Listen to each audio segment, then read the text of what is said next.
Tu as donné ta vie, bonté radicale. Ta grâce a tout changé. Oh. Confonds-moi par ta réalité. Donne-moi l'audace de crier.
Attaché à toi.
Homme de douleur, fils de Dieu, trahi par les siens, le fardeau de notre péché sur Jésus fut posé.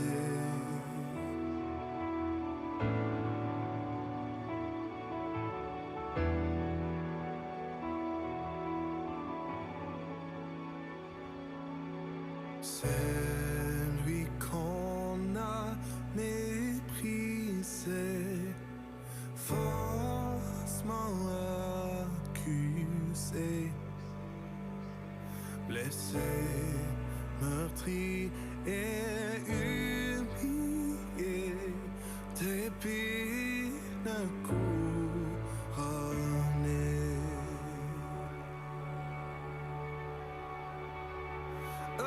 Cette croix, ma rédemption, où ton sang coula pour moi, que mon âme s'écrie. Alléluia, gloire et honneur à toi seul.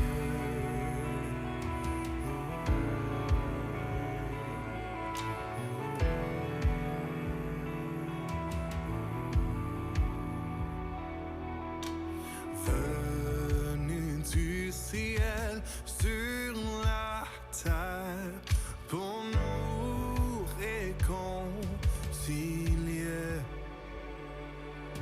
pour acheter et pardonner ceux qui l'ont crucifié.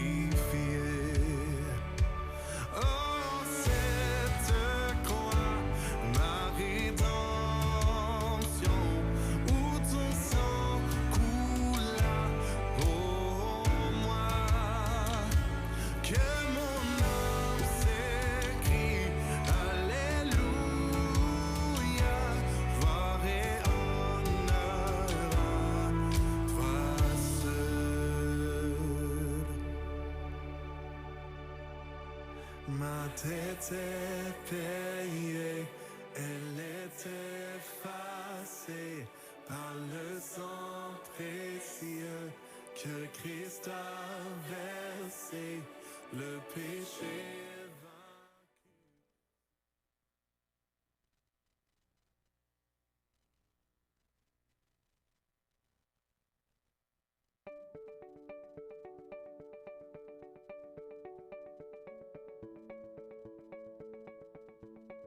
Bonjour, mon nom est Marie-France Bergeron et bienvenue à l'église communautaire Mountain View, une église où tous sont invités à découvrir et expérimenter Jésus pour ensuite influencer leur communauté.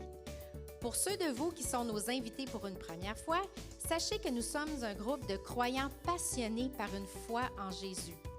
Comme vous pouvez le constater, nous sommes également multigénérationnels. Les gens associés à notre Église sont à différents niveaux dans leur parcours de foi et notre désir est que chacun soit rencontré dans son besoin spirituel. Vous allez découvrir que nous sommes une Église qui aime chanter et proclamer la parole de Dieu. Alors, bienvenue à cette célébration.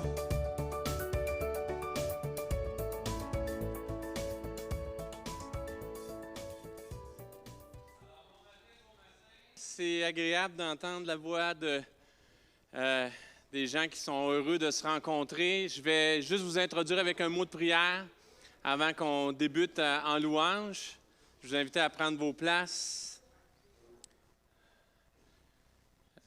Dieu a quelque chose de spécial pour vous ce matin parce qu'il m'a réveillé à 3 heures du matin pour finir mon message.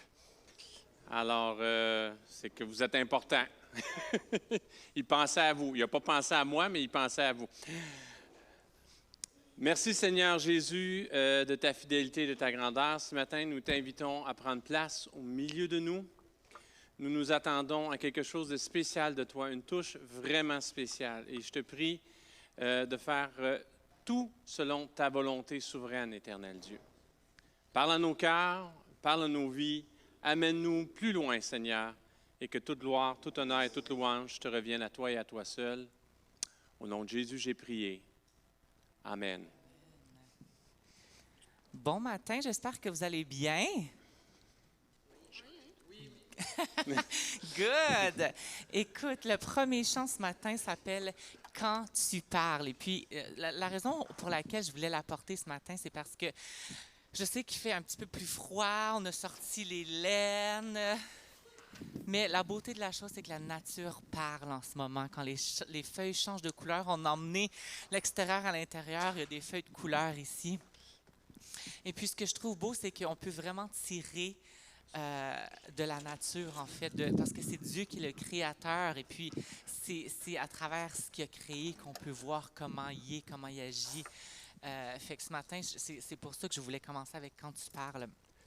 Alors, c'est un chant qui a beaucoup de mots, je le sais, mais ils vont être à l'écran, puis vous pouvez méditer, puis vraiment comme juste vous imaginer comment le Créateur vous a créé ce matin.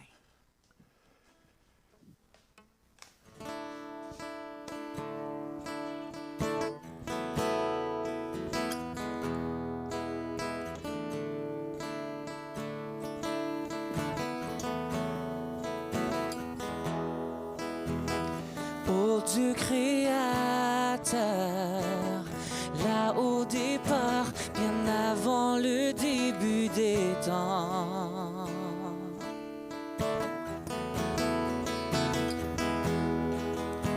Et sans point de repère, au son de sa voix, les ténèbres devinrent lumière.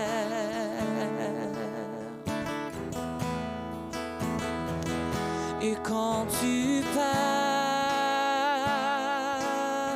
100 milliards de galaxies voient le jour.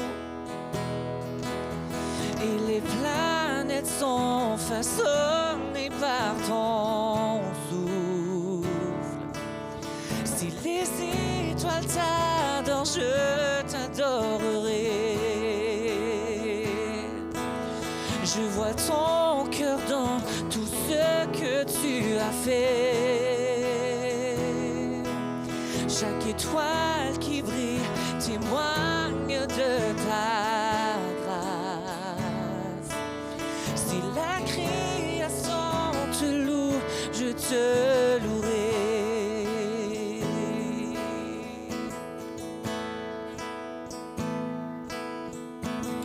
Ô Dieu de promesses, ta parole est vraie, aucun mot n'est vide ou futile.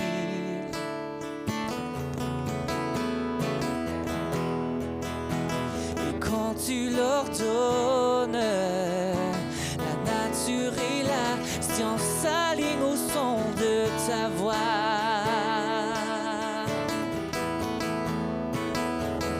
Et quand tu parles, 100 milliards de créatures prennent vie en évolution vers tout ce que tu dis. Si elle parle de ta nature, j'en parlerai. Je vois ton cœur dans tout ce que tu as dit. Les couleurs du ciel, une œuvre de ta grâce. Si la création te suit, je te suivrai. Si les étoiles t'adorent, je t'adorerai.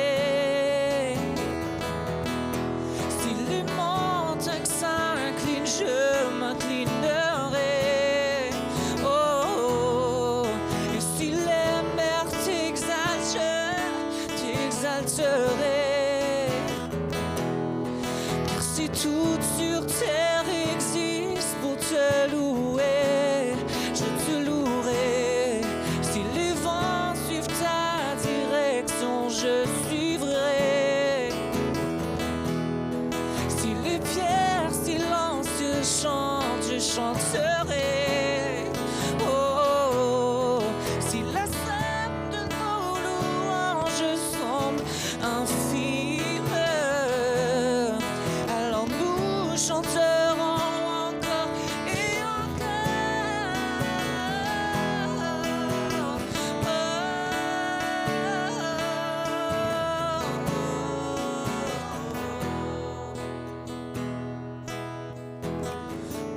Dieu rédempteur, venu pour mon cœur, malgré mes échecs, mon orgueil.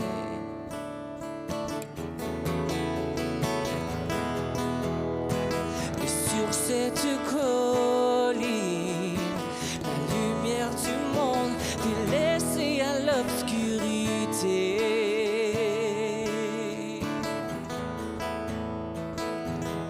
Et quand tu pars,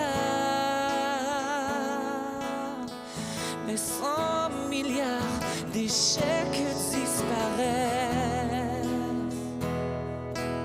Car tu as échangé ta vie pour la mienne. Par ta victoire au tombeau, j'ai la victoire.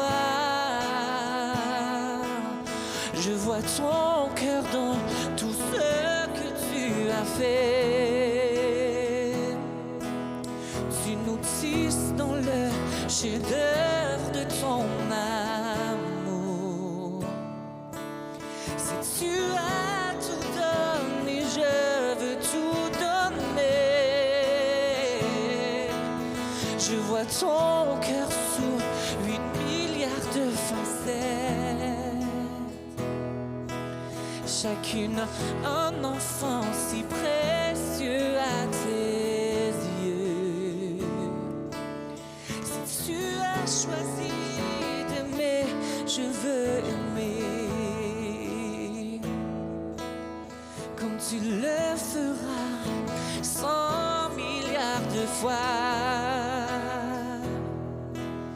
Mais qui pourrait mesurer ton grand amour? Car même pour un seul, tu aurais tout donné. Comme tu le feras 100 milliards de fois. Mais qui pourrait mesurer ton grand amour? Car même pour un seul, tu aurais tout donné.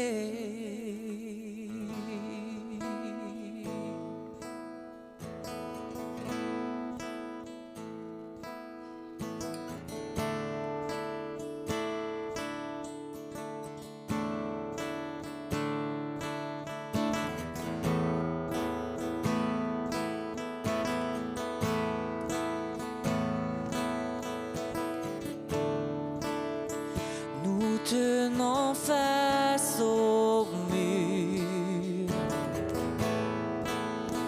La victoire était sûre.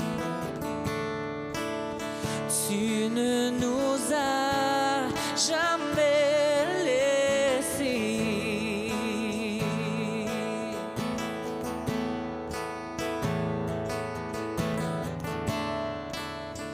Nous attendons de voir éclater ta victoire. Oh, tu ne nous as jamais laissés. Chantons, tes promesses sont vraies.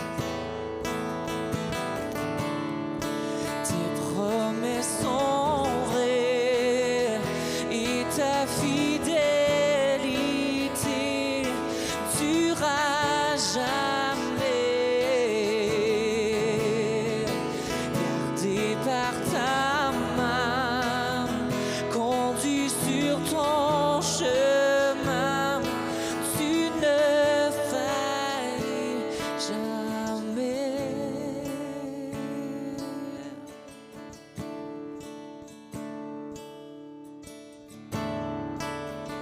Tu viens calmer ma peur. Ta parole est certaine. Mon cœur chantera tes louanges.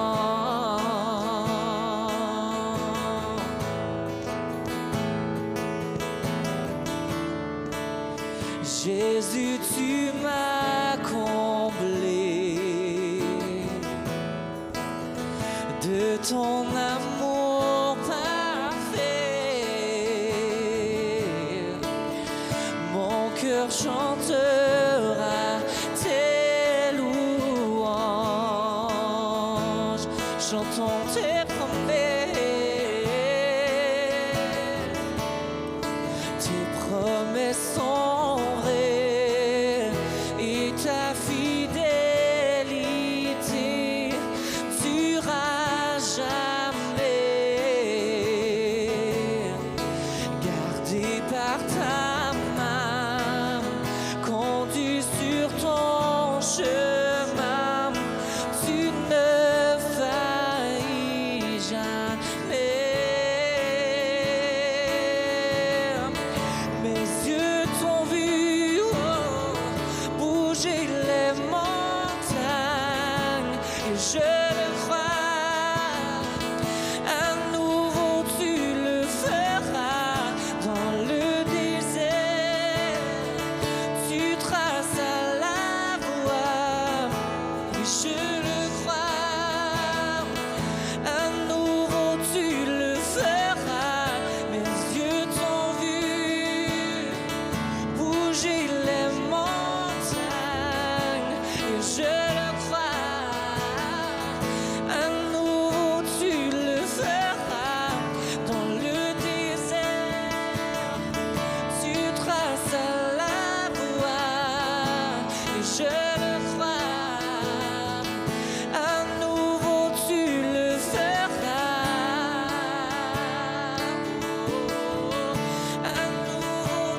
ta fidélité durera jamais. Gardé par ta main, conduit sur ton chemin, tu ne failles jamais. Non, tu ne failles jamais. Non, tu ne failles jamais.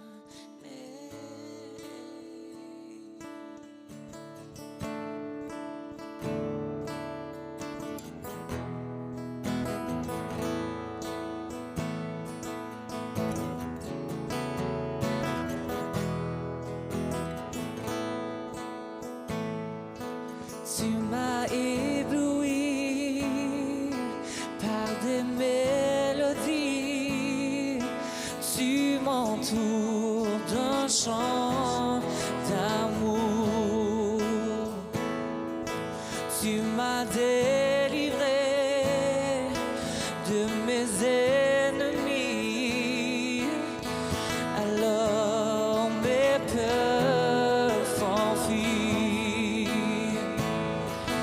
Non plus l'esclave de la peur, je suis enfant de Dieu. Non plus l'esclave de la peur, je suis l'enfant de Dieu. Avant ma naissance, tu m'avais choisi.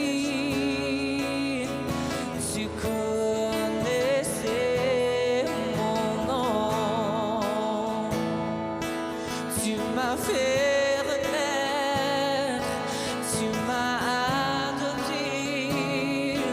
Ton sang coule dans mes veines. Non plus l'esclave de la peur,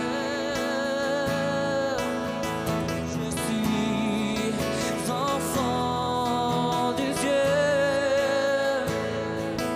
Non plus l'esclave de la peur, je suis l'enfant de Dieu. Je suis entouré par les bras du Père.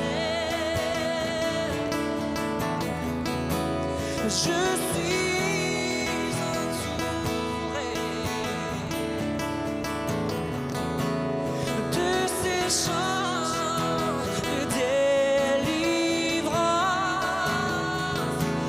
Il nous a libérés de l'esclavage,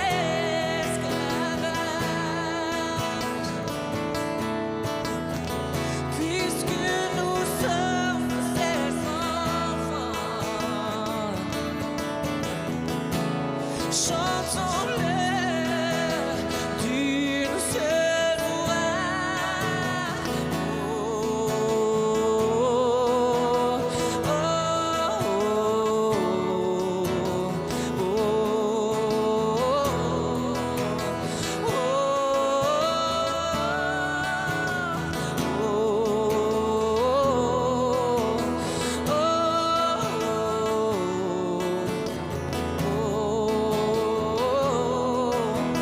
oh,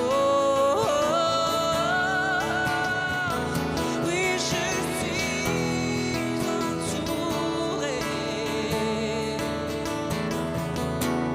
par les bras du Père. Je suis entouré de ces chants de délivrance.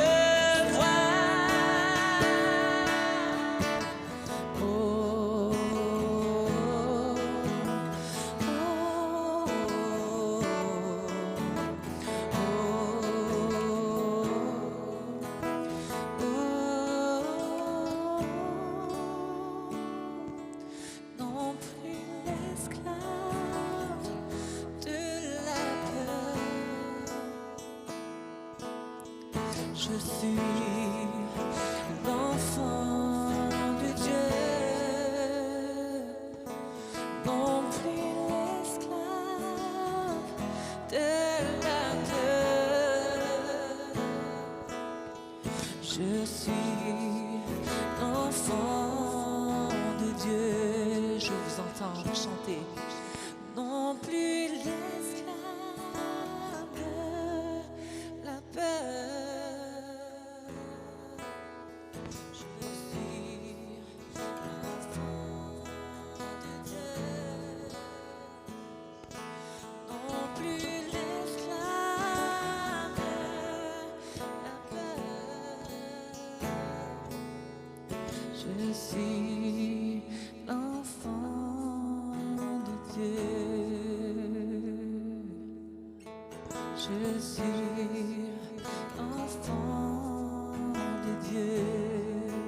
Oh, je suis enfant de Dieu.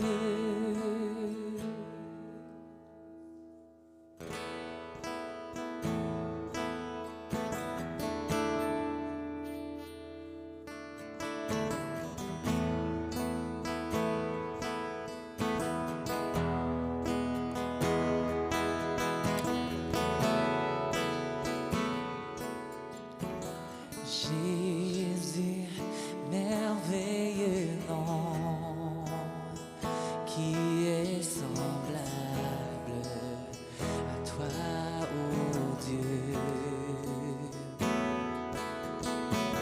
Jésus, ton précieux nom est digne d'hommage.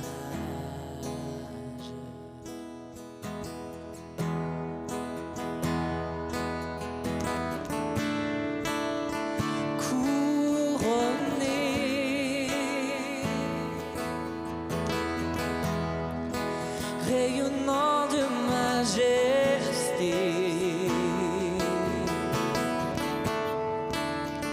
tout l'univers proclame ta grandeur.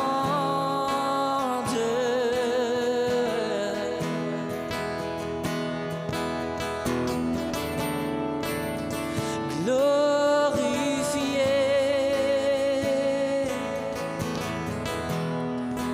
par les anges prosternés,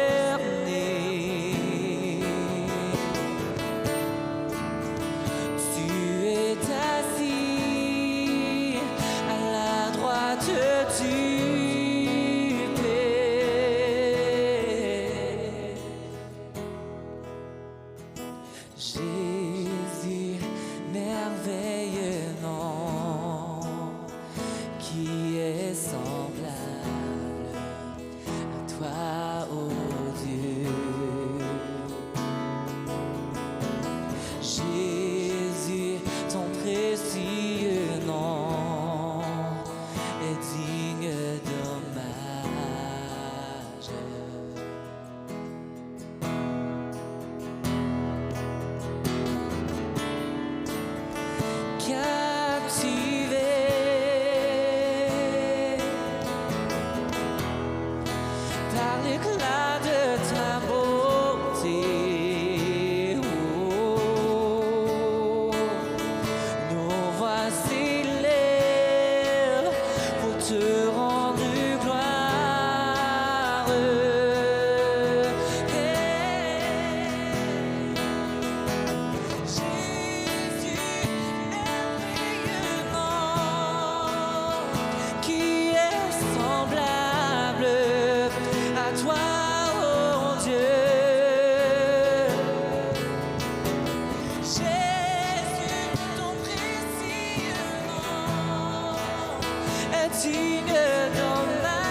divin rocher, libérateur,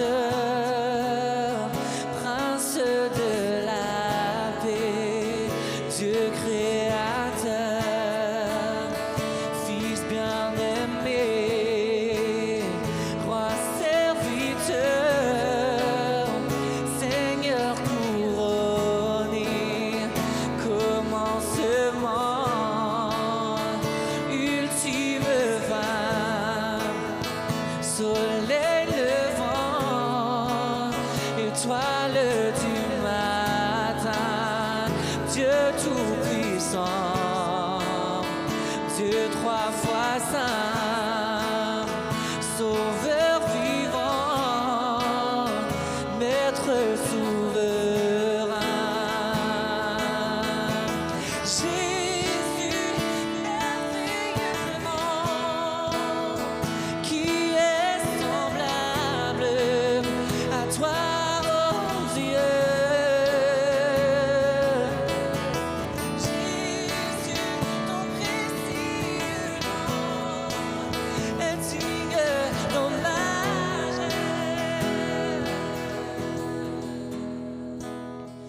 Consolateur,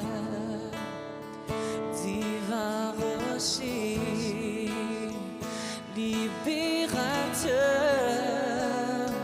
prince de la paix, Dieu créateur, Fils bien-aimé, Roi serviteur, Seigneur couronné, commencement, ultime fin, soleil levant, étoile du matin, Dieu tout-puissant, Dieu trois fois saint, Sauveur vivant, Maître souverain. Jésus, merveilleux nom, qui est semblable à toi, oh Dieu. Déclarons-le tous ensemble. Jésus, ton précieux nom est digne d'hommage. Une dernière fois, puis crions-le s'il faut, je vous entends chanter. Jésus, merveilleux nom, qui est semblable à toi, oh Dieu. Jésus, ton précieux nom est digne d'hommage.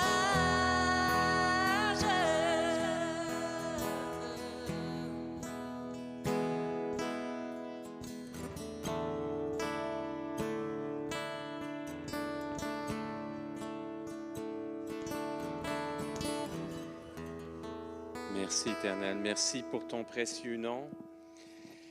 Merci parce que nous ne sommes plus esclaves de la peur en toi, parce que nous trouvons en toi un appui, un soutien, une grâce qui est sans égale.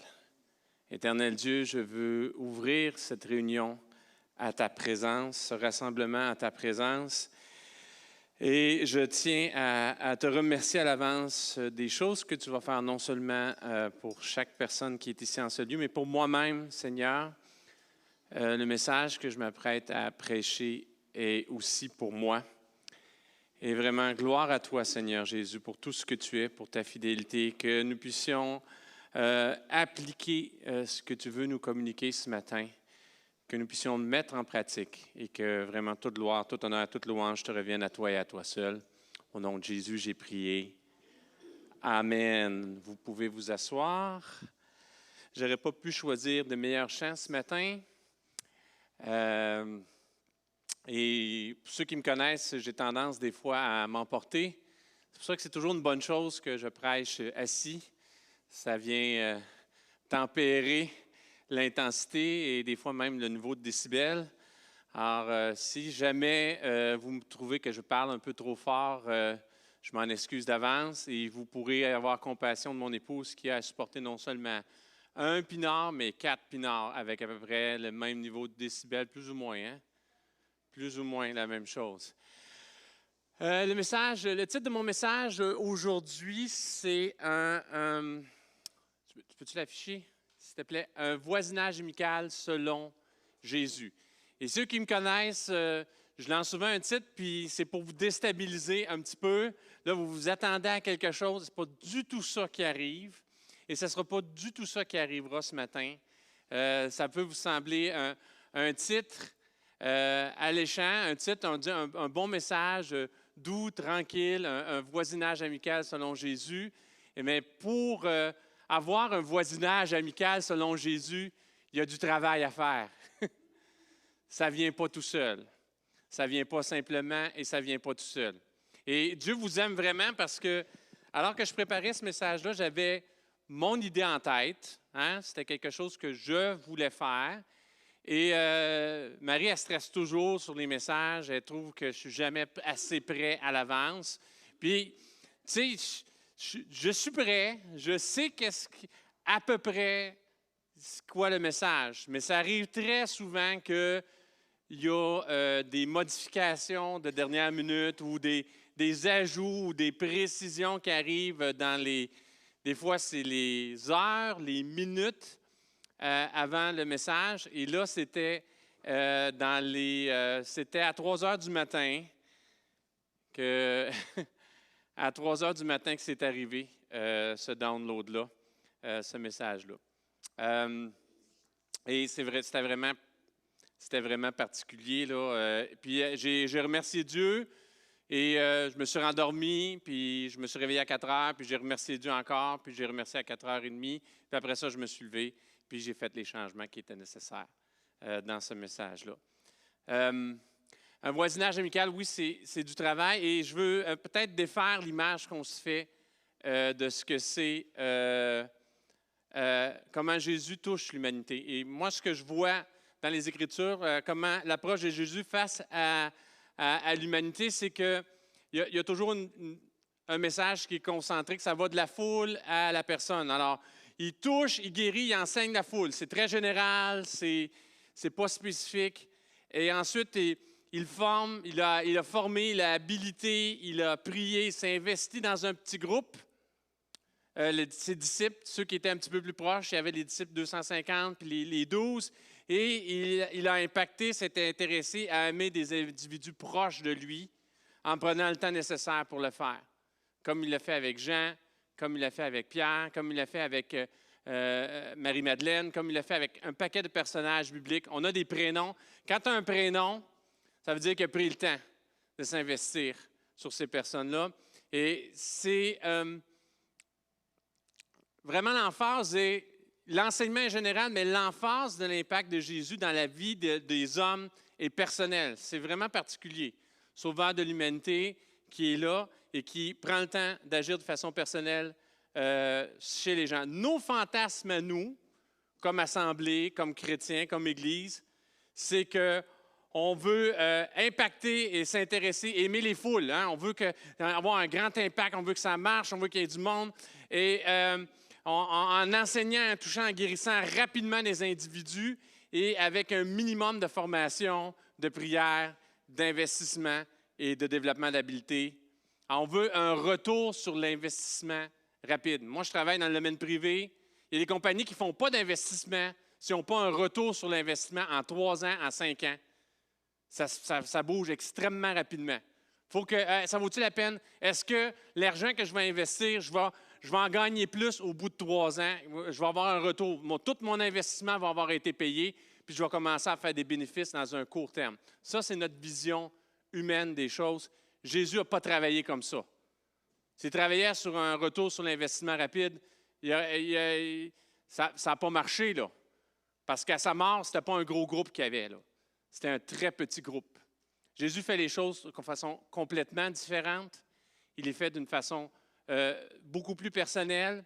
Et je pense que si nous, on veut être en accord avec ce qu'il est, si on veut vraiment avoir un impact auprès des gens, c'est son approche à lui qu'on doit prendre et non pas nos fantasmes. Ça a l'air plus simple, on veut un retour rapide, c'est beau. Moi, ça m'enthousiasme. Moi, j'aimerais ça que ça se passe comme ça.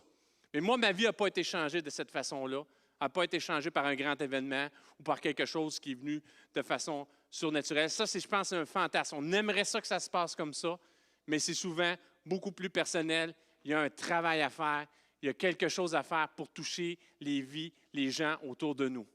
Et Jésus, on voit continuellement qu'il touche des personnes, qu'il rejoint des gens de façon personnelle, il prend le temps de le faire et c'est quelque chose de profond, ça amène des changements profonds dans ces gens-là, mais ce n'est pas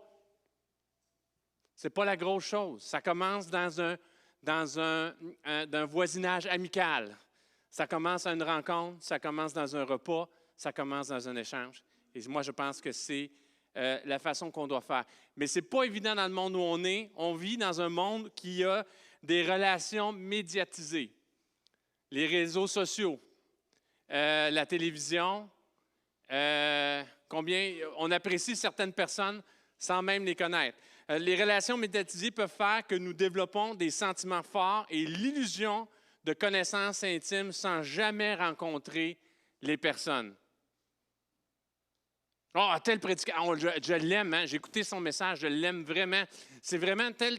Là, tu peux connaître, donner plein d'attributs à cette personne-là, mais c'est juste des impressions. Tout ce que tu vois, c'est une image en vidéo polie, une image en 2 dimensions.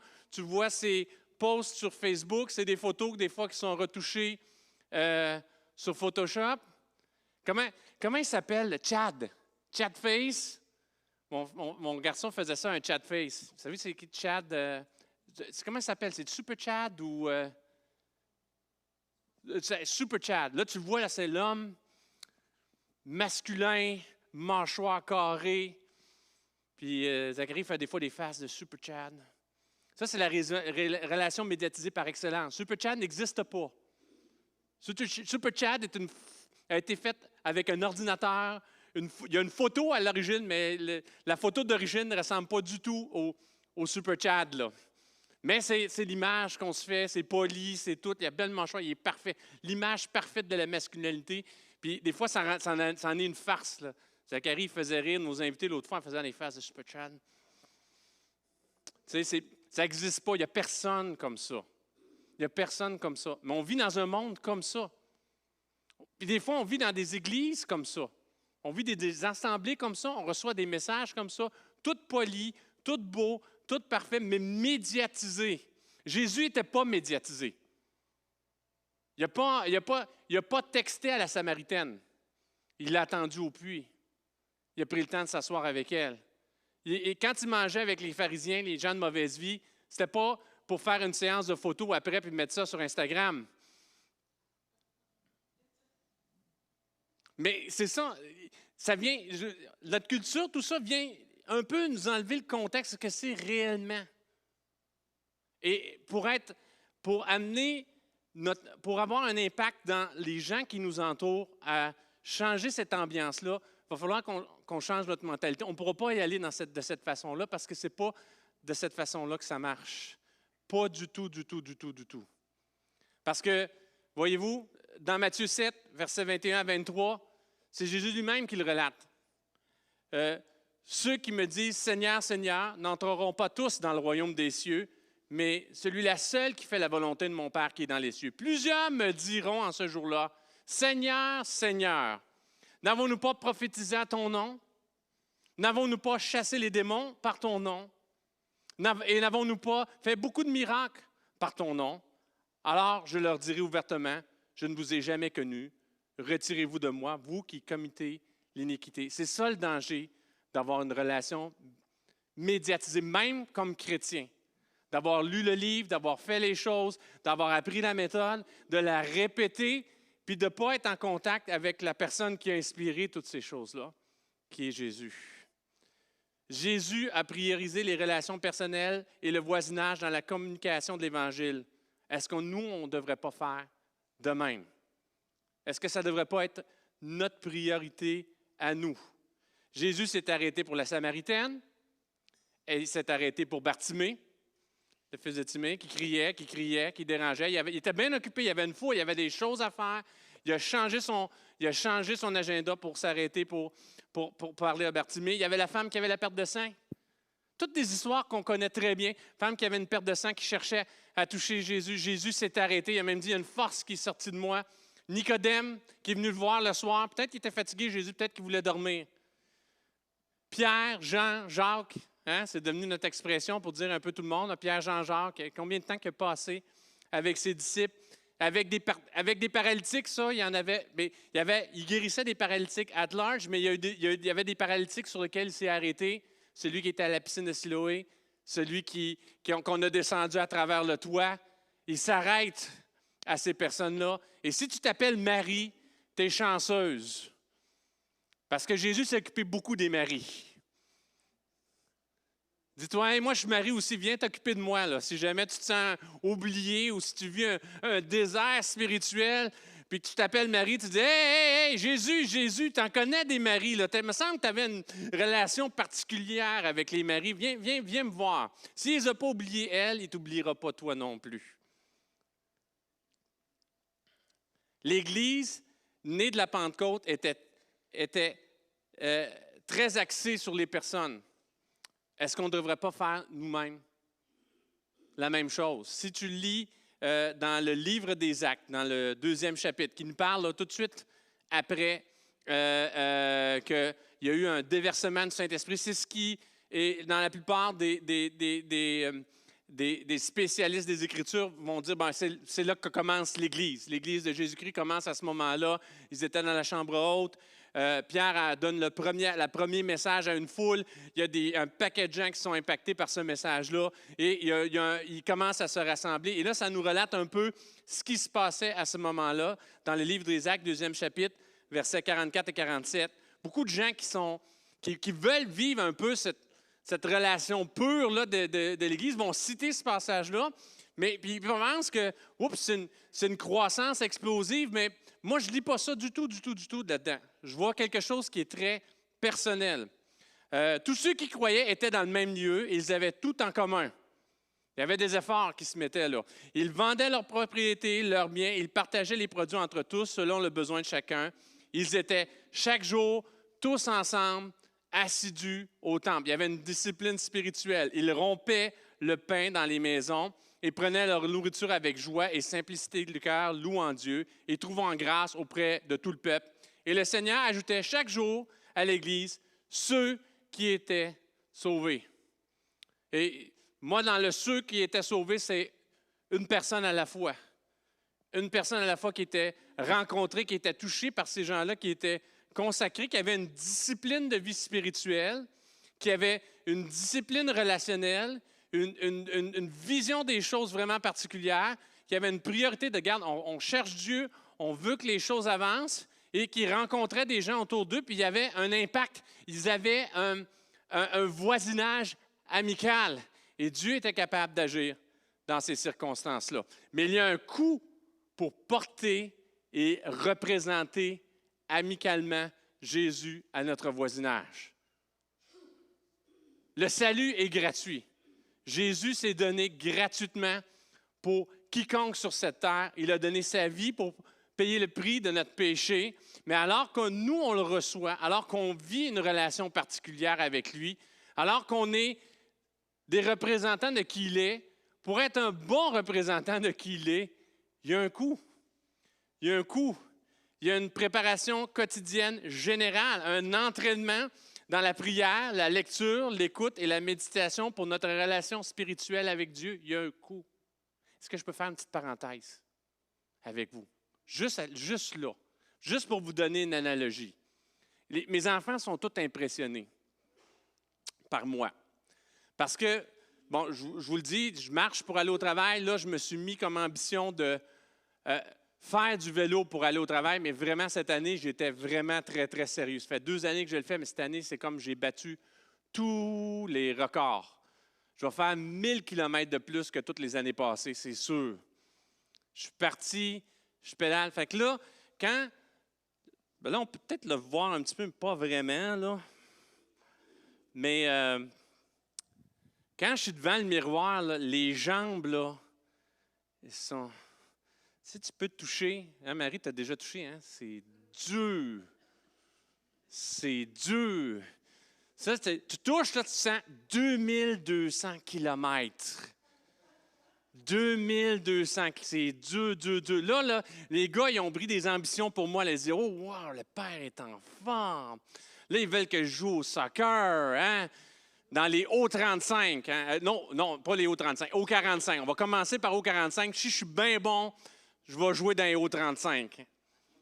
Non, tu ne penses pas. OK. Hauts 45. Déjà, un gars qui n'a jamais joué, ils font tout de suite les ambitions. Mais, tu sais, je regarde ça ici, puis c'est merveilleux. Puis là, quand je monte au-dessus de la ceinture, c'est moins merveilleux, tu sais. Mais Abigail a dit, c'est confortable ici, mais c'est pas super confortable en haut, là. Hein? Fait que c'est pas, tu sais, un entraînement spirituel, il faut que tu sais, ça ne peut pas être juste de la prière, de la prière, de la prière, de la prière tout le temps. Ça ne peut pas être juste de la lecture, ça ne peut pas être juste les choses que tu préfères. Moi, j'aime pédaler, c'est ça. Là, il va falloir que je commence à travailler. Les abdos, j'aime moins ça. J'aime beaucoup moins ça. C'est quoi tes abdos spirituels? Ça peut être la lecture de la Bible pour toi, là. C'est peut-être ça, tes abdos spirituels. Ça te fait mal, tu en fais 2, 3, puis tu veux mourir. Mais moi, je peux vous dire, les abdos, là, ça a maigri partout, sauf là. Je vois Pierre qui sourit, là. C'est dur de faire partie de ça. Tu peux courir des kilomètres, des kilomètres. Si tu ne l'entraînes pas, cette partie-là, c'est pas beau comme ici, là. C'est pas fort comme ici. C'est pas pareil comme ici. Puis, Dieu m'a vraiment... Il m'a vraiment attaqué là-dessus, là. Il a dit, garde-toi, là, mon enfant. C'est quoi tes jambes de prière? Es-tu aussi bon qu'en vélo? Moi, je pédale tellement qu'il faut que je change de chaîne à toutes les années parce qu'elle scrape ma chaîne. Je scrape une chaîne par année. Là, je ne peux pas rouler présentement. Je suis obligé de rouler avec le vélo de Marie parce que j'ai pété 4 rayons. Là, ça va faire 5000 kilomètres que j'ai fait là, depuis que j'ai ce vélo-là. Ça use le vélo. Là, Dieu me dit, quand est-ce que tu as changé ta chaîne spirituelle, que tu as prié au point que ta chaîne, il faut que tu la changes, que tu as lu ta parole au point que tu as des rayons à changer, que tu as un entretien à faire tellement tu t'en sers. Je vous dis, ça marche, là, ces jambes-là. Moi, j'arrive au stop, là, puis là, il y a des petits jeunes qui arrivent avec le vélo de route. Moi, j'ai mon gros vélo de ville. Tu sais, ils voient avec mon vélo de ville, mon sac en arrière. Ils pensent, hey, Pépé, on va le planter, hein? Puis là, c'est comme dans les films de roadster, là. Tu sais, t'es là au stop, t'attends que la lumière parte, là. C'est qui va accélérer? Mais en 3 coups de pédale, là, moi, eux, ils partent debout.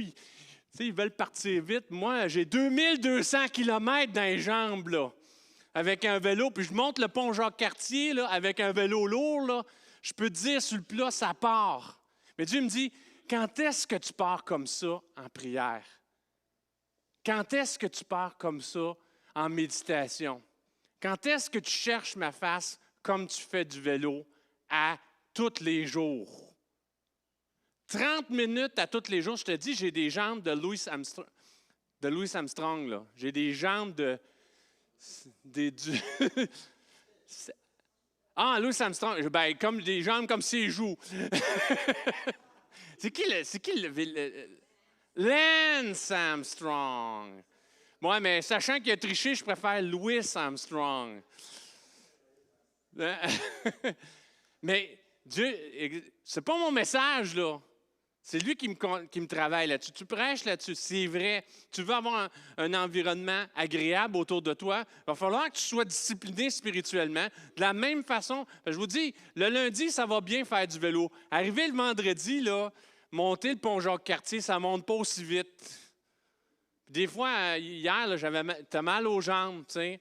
Mais quand est-ce que, Dieu me parle, quand est-ce que tu as eu mal? Tu as tellement exercé que tu as eu des courbatures spirituelles. Quand est-ce que tu as fait cet exercice-là? Quand est-ce que tu as changé ta chaîne spirituelle? Je me la pose à moi, je vous la pose à vous en même temps. Ça vous donne une bonne image. Quand tu as fait un certain nombre de kilomètres, ta chaîne est finie. 1000 kilomètres, quand tu sautes tout seul, ta chaîne est finie, il faut que tu la changes. Tu l'as étirée. Quand est-ce que tu as étiré ta discipline spirituelle, ta lecture des Écritures, tu as poussé ça un petit peu plus loin, puis tu as exercé ton muscle? Parce que pour avoir un environnement agréable, un environnement amical, pour communiquer qui est Jésus, ça prend du monde qui pédale vite. Ça prend des gens qui ont un six-pack là, spirituel. Je n'ai pas mon six-pack spirituel. C'est un six-pack là, sur les abdos. Là. Ça prend quelqu'un qui est en forme. Ça ne viendra pas tout seul. Jésus s'arrêtait régulièrement. Il allait à l'écart. Il allait prier. Il allait chercher la face de son Père régulièrement. Pour 1 heure dans la foule, il passait. Puis 1 heure auprès d'une personne, 1 heure auprès de la Samaritaine, il passait autant de temps en prière. Jésus, c'est Dieu. Ça me donne l'exercice que je dois faire. Son salut est gratuit, mais pour le représenter, pour être comme lui, ça ne viendra pas tout seul. J'ai besoin de faire une discipline. Alors, ça demande une préparation quotidienne, générale, un entraînement dans la prière, la lecture, l'écoute et la méditation pour notre relation spirituelle avec Dieu. Un investissement répété dans des relations, des rencontres, de l'écoute et des conversations. Ça ne peut pas être juste métro, boulot, dodo.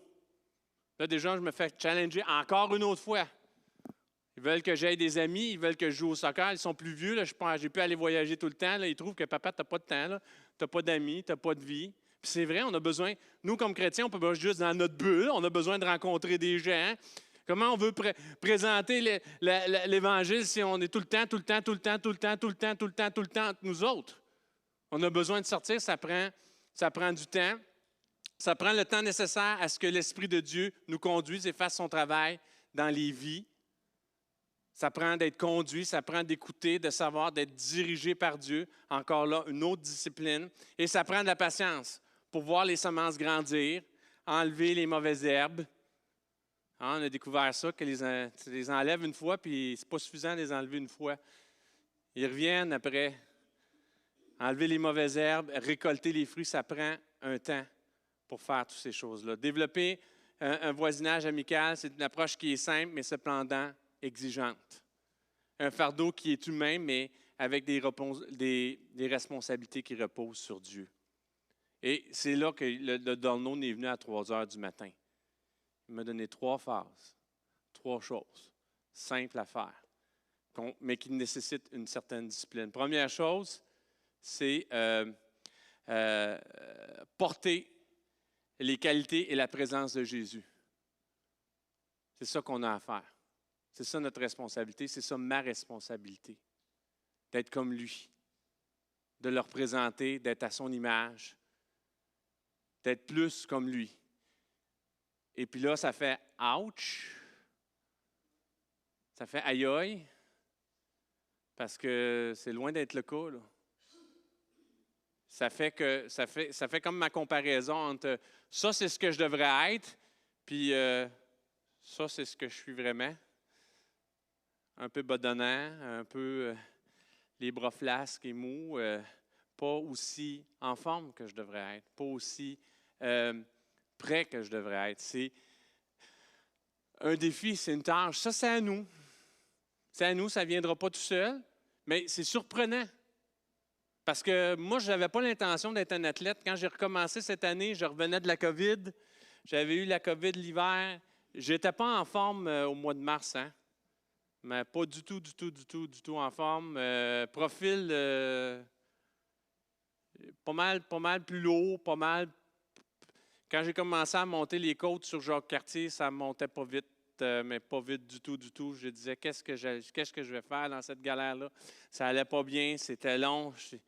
Je trouvais que mes jambes, il y avait rien. C'était mou. J'avais à peine commencé. Moi, je suis juste à côté du pont Jacques-Cartier. Quand je monte la première côte et que je suis fatigué, il me reste encore, je n'ai même pas fait un 10e de mon parcours. C'est long, là. C'est longtemps. Et c'est la même chose aussi de vouloir porter les qualités, la présence de Dieu au départ, de s'engager dans ce chemin-là. Les premiers entraînements, les premiers temps de prière, les premiers temps de lecture, les premiers temps de méditation, de dire, regarde, je veux te ressembler, Seigneur Jésus. Je pense que ça va être comme moi dans la côte du pont Jacques-Cartier. Tu te dis, oui, je lis, puis je m'endors. Je ne suis pas inspiré, je ne sens pas ta présence. C'est lourd, c'est dur, c'est pas facile. Puis tu le fais une fois, puis tu le fais 2 fois, puis tu le fais 3 fois. Puis à coup de 10 km, ben, tu fais 2200 km. Puis là, tu arrives au stop, le petit jeune est à côté de toi et voum, zoum, zoum, zoum, zoum, zoum. Voyez-vous? C'est surprenant. Moi, je disais, c'est quoi? Qu'est-ce qui se passe? Zacharie, tu me disais, tu vas vite, papa. Tu sais, tu vas vite, papa.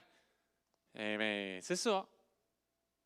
On a besoin d'être vite spirituellement. On a besoin d'être vite à lui ressembler. On a besoin d'être vite à être guidé par lui. Voici ce qu'on est, 1 Pierre 2, versets 9 à 10. Vous, au contraire, vous êtes une race élue, un sacerdoce royal, une nation sainte, un peuple acquis, afin que vous annonciez les vertus de celui qui vous a appelé des ténèbres à son admirable lumière. Vous qui êtes autrefois n'étiez pas un peuple et qui maintenant êtes le peuple de Dieu. Vous n'avez pas obtenu miséricorde et qui maintenant avez obtenu miséricorde. Alors, répète après moi. Je suis un sacerdoce royal. Je suis le peuple de Dieu. Maintenant, je vais commencer à me comporter comme je suis. Ah! C'est ça le piège. Tu es un athlète d'élite. Tu dois te comporter comme un athlète d'élite. Et tu n'as pas besoin d'être en super forme spirituelle pour être un champion spirituel. On en connaît, là, que un ami, Julien, il était avant Nathanaël. Fait que ça fait quoi? Ça fait 15 ans que le médecin, il y a 16 ans qu'il annonce sa mort, tu sais. Il est encore en vie. Il prie. Il prie puis il intercède. C'est tout ce qu'il peut faire. Mais je te dis qu'il est en forme dans la prière, là. Puis, il prie pour nous autres, fait qu'on est chanceux. Tu peux être nul physiquement, mais être un géant spirituel. Comprends? Tu peux recevoir des révélations de Dieu incroyables. Tu peux être en forme. C'est juste un petit peu. Trouver le temps, mettre ça à l'horaire, puis te forcer à le faire. On est libre, mais on a reçu aussi un grand appel, puis ça vient pas, tu ne deviens pas un sacerdoce royal, puis un enfant de Dieu, triple A, comme ça. Ça demande un effort, ça demande un certain entraînement. Éphésiens 2, versets 21 à 22. En lui, tout l'édifice bien coordonné s'élève pour être un temple saint dans le Seigneur. En lui, vous êtes aussi édifiés pour être une habitation de Dieu par l'Esprit. Alors, vous n'êtes pas dans un petit quartier, un petit appartement délabré. Vous êtes la maison de Dieu. Quand tu as une relation avec Jésus, tu es cette maison-là, un temple vivant de qui il est, le lieu où l'Esprit de Dieu réside. C'est dur garder une maison propre. Ça demande du travail, n'est-ce pas, chérie? Quand tu as des adolescents, sans commentaire. En tout cas. Mais c'est ce qu'on est. C'est un effort qui demande, 1 Corinthiens 12, 27, vous êtes le corps de Christ, vous êtes ses membres, chacun pour sa part. C'est vous qui allez le représenter, personne d'autre.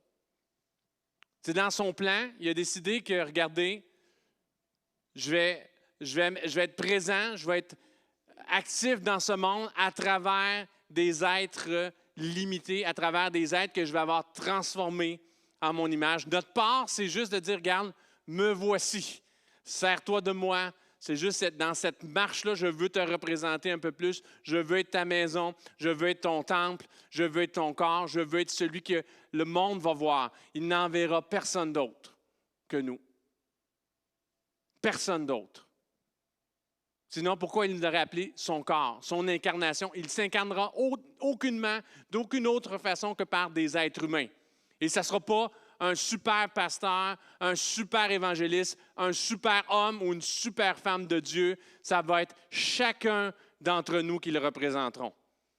Pour notre voisinage et dans un monde où on est, où les choses spirituelles sont de plus en plus négligées, où les gens ont même perdu des notions de base, où ce qui est existant avant n'existe plus maintenant. Comment le monde qui nous entoure pourra le voir si nous ne le représenterons pas? Et on doit le représenter pas à peu près.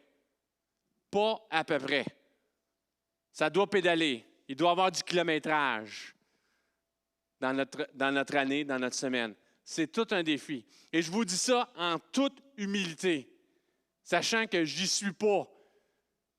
D'abord, j'y suis sur le vélo, mais sur le haut du corps, je n'y suis pas pantoute. Dans ma vie spirituelle, je me ressemble plus au haut du corps qu'au bas du corps. Mais j'aspire.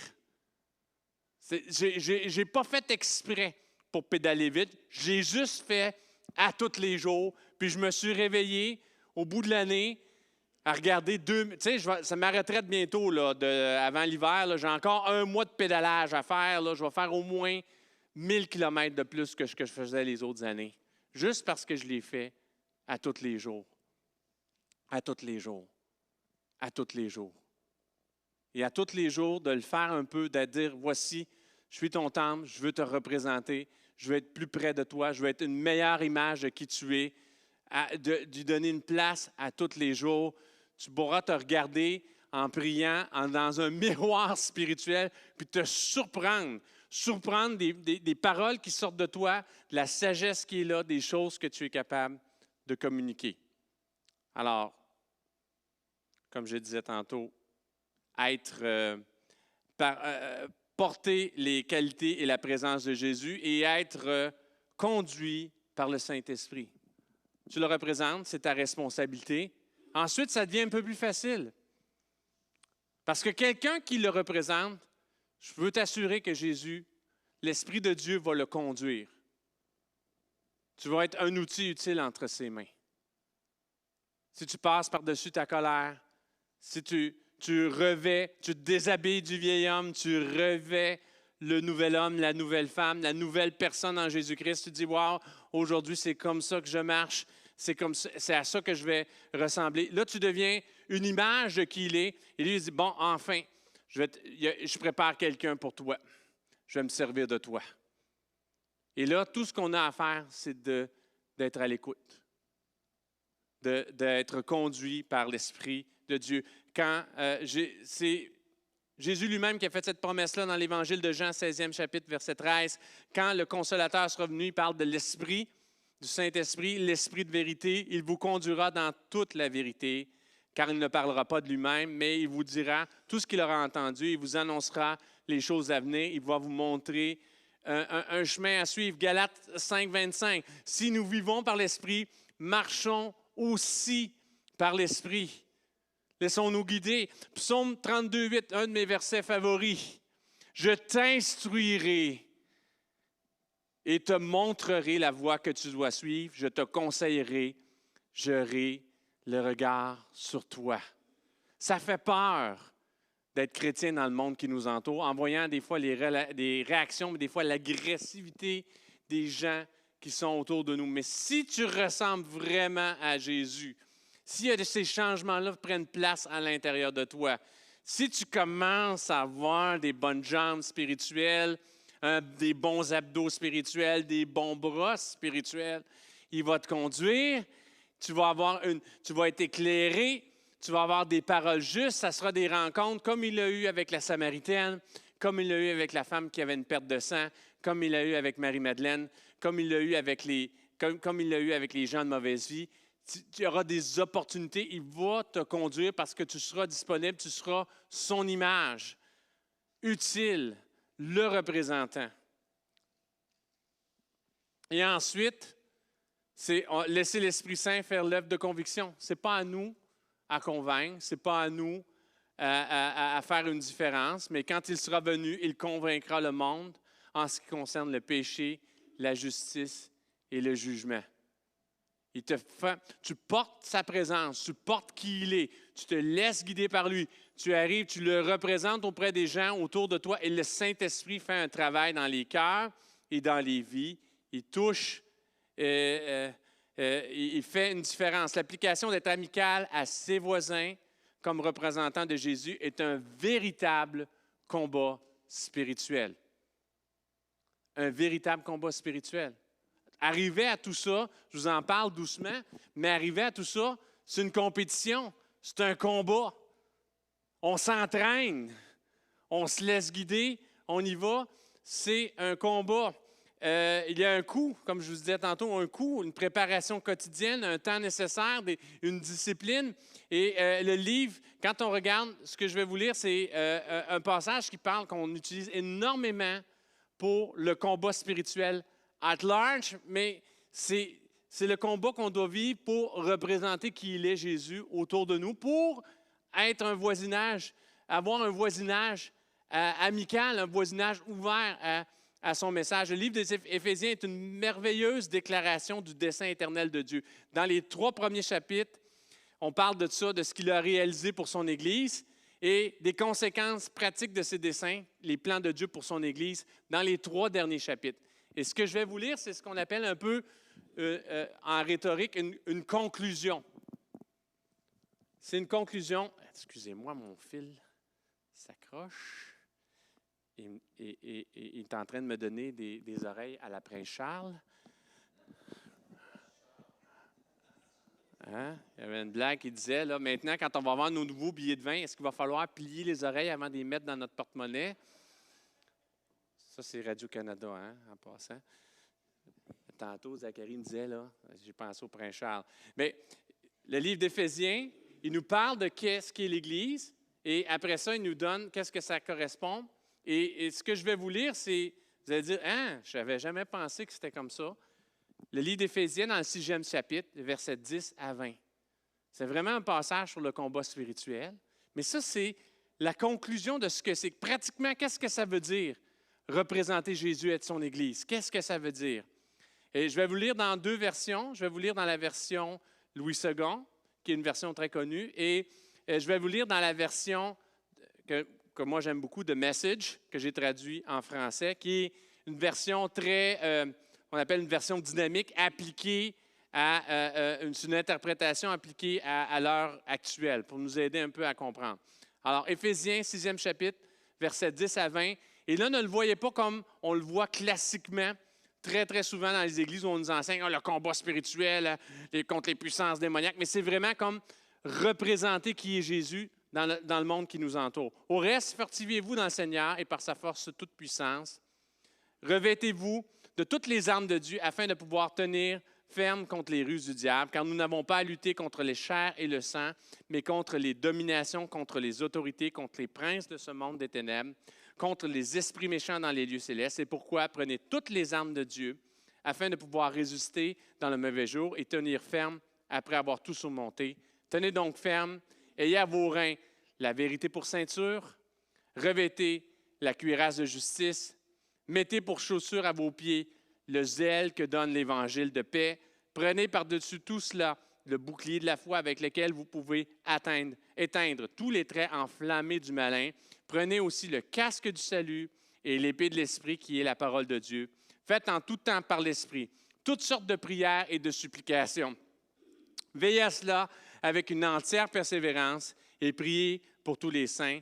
Priez pour moi afin qu'il me soit donné, quand j'ouvre la bouche, de faire connaître hardiment et librement le mystère de l'Évangile, pour lequel je suis ambassadeur dans les chaînes et que j'en parle avec assurance comme je dois en parler.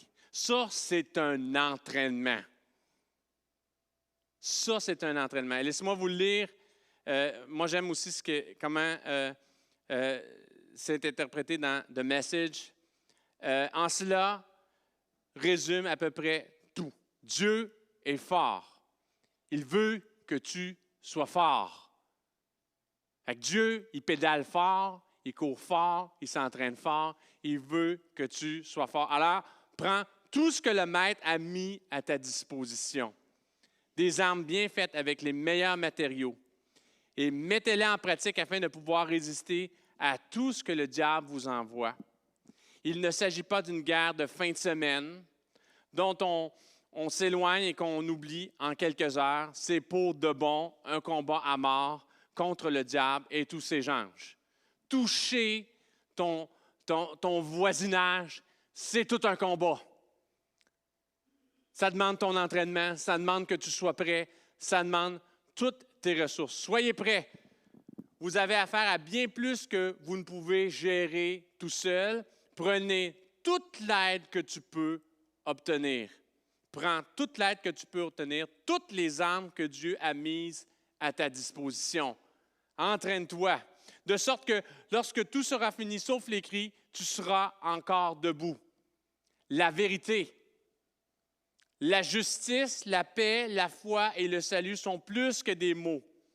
Apprends à les appliquer. Apprends à les appliquer. Vous en aurez besoin tout au long de votre vie. La parole de Dieu est une arme indispensable.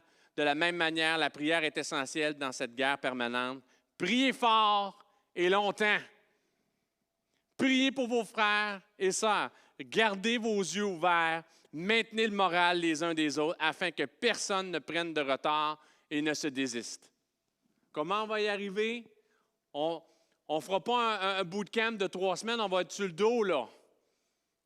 Ce n'est pas un effort ou ce n'est pas une retraite, c'est quelque chose qui se vit à tous les jours, c'est quelque chose qui se vit petit à petit. Au début, ça n'ira pas fort. Au début, ce sera difficile, mais à force de continuer sur ces choses-là, on est victorieux. La vérité, la justice, la paix, la foi et le salut sont plus que des mots.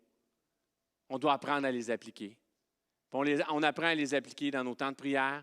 On apprend à les appliquer dans notre lecture de la parole. On apprend à les appliquer dans nos lieux réservés, dans notre temps à part, dans notre entraînement quotidien. C'est là qu'on apprend à les appliquer. C'est là qu'on lui ressemble. C'est là qu'on est fait à son image. C'est là qu'on est une image de qui il est. Et c'est là qu'on peut être guidé, conduit par son Saint-Esprit. Je vous dis ces choses-là en toute humilité. En toute humilité. Sachant que moi-même, je ne suis pas arrivé. Sachant que moi-même, je ne suis pas là. Et sachant que moi-même, Dieu m'a amené une conviction sur ces choses-là. Que j'avais besoin de le faire. Il s'est servi d'exemples concrets dans ma vie. Il m'a dit, voici, fais de même dans ta vie spirituelle. Fais la même chose. Et moi, j'aimerais vous dire que, comme je suis fier de changer de chaîne à toutes les années, je vais être fier de changer de chaîne spirituelle. Comme c'est une démonstration de mes efforts, que je casse mes rayons de roue, que je puisse avoir des blessures spirituelles liées à mes efforts, que je sois attaché à la vérité, que je sois attaché à ma foi, que je sois attaché à le ressembler de façon quotidienne. Je suis moi-même surpris de ce que je suis capable de faire en vélo. C'est une chose naturelle, simple. Si je prends le même temps pour les choses spirituelles, ça, mon épouse, elle me regarde pas présentement, mais elle y pense fort fort. Qu'est-ce que je vais être capable d'accomplir? Quelle porte Dieu va ouvrir? Je vous dis, c'est ça. Arrêtons de chercher à gauche et à droite. Concentrons-nous à le représenter et Dieu va nous conduire. Dieu va ouvrir nos yeux. Dieu va ouvrir des portes. Il y a un voisinage amical qui va s'ouvrir devant nous, simplement en fonction de cette discipline-là. Est-ce que vous le croyez, ne serait-ce qu'un tout petit peu? Hein? Un tout petit peu? Amen. J'ai fini avec mon message. Je vais vous libérer. Je vais faire une simple prière. Je vais prier aussi pour les offrandes. Je suis conscient que c'est beaucoup de choses à digérer, mais si vous avez 3 choses à vous souvenir, 4 en fait, c'est que c'est vous qui êtes le représentant de Jésus, il n'y en aura pas d'autre. C'est votre responsabilité. C'est à vous. Lui, il va vous conduire. Si vous l'écoutez, et vous y ressemblez, il va vous conduire. Lui va s'occuper de toucher les gens autour de vous. C'est sa responsabilité. Mais il veut se servir de vous. Il veut que vous soyez son image, son représentant. C'est votre part, et il a sa part. Et c'est ça le vrai combat spirituel. Fait que peut-être voyez le passage d'Éphésiens différemment. Pas juste en spectaculaire, hollywoodien avec les démons, les puissances des ténèbres, là, on combat, on met tout, mais que ça puisse faire aussi partie, voyez-le comme un entraînement, de revêtir toutes ces choses-là pour les appliquer, de les chercher, de les rechercher pour lui ressembler, pour avoir un impact. Et ça peut faire, et ça va faire une différence. Amen. Je prie pour vous. Merci, Seigneur Dieu, de ta fidélité, de ta grandeur. Merci pour tout ce que tu es, Seigneur. Avec humilité, je rends toute la gloire qui te revient. Aide-nous. Aide-nous, Seigneur Dieu, à être entraînés à te ressembler, à être utiles dans le monde qui nous entoure parce que nous sommes à ton image, formés. Et aide-nous à faire les petits efforts quotidiens pour être comme toi. Je prie de veiller sur chaque personne qui est venue ici aujourd'hui. Je te remercie à l'avance pour tout ce que tu vas faire pour eux et de comment tu leur parles et tu les formes, Éternel.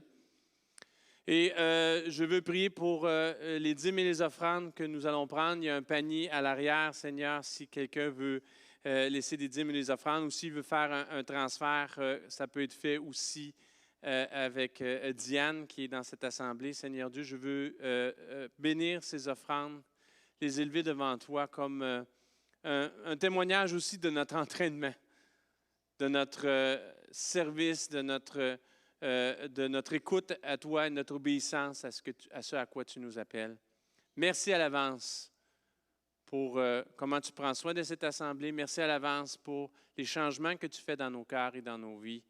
Et que vraiment toute gloire et toute louange te reviennent à toi et à toi seul. Au nom de Jésus, j'ai prié. Amen. Soyez bénis. Passez une bonne semaine.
La pierre a été roulée, on voit le tombeau vide. Alléluia, Dieu soit loué, il est ressuscité. Oh, cette croix, ma rédemption, où ton sang coula pour moi.